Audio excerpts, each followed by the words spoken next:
আজকের ভগবদ্গীতার নির্যাস, যখন আমাদের জীবন অত্যন্ত বুদ্ধিমত্তার সঙ্গে সঠিক পথে চলছে, তখন নিঃসন্দেহে আমরা নিজেদের আরও বুদ্ধিমান বোধ করব। কিন্তু তখন যদি ভাবি যে আমাদের আর পিতা মাতা, শিক্ষক বা প্রবীণদের পরামর্শ, নির্দেশ প্রয়োজন নেই, তাহলে আমরা তাদের নির্দেশনা হারিয়ে ফেলব, যা আমাদের জীবনে এক বিরাট সমস্যায় ফেলতে পারে। স্বয়ং অর্জুন অত্যন্ত শক্তিশালী ও বুদ্ধিমান হওয়া সত্ত্বেও সংকট মুহূর্তে বুঝতে পারছিলেন না তার কি করা উচিত।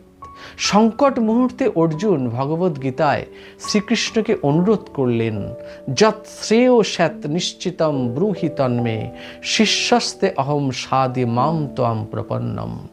অর্থাৎ আমার পক্ষে কি করা শ্রেয় তা আমাকে কৃপা করে বলো।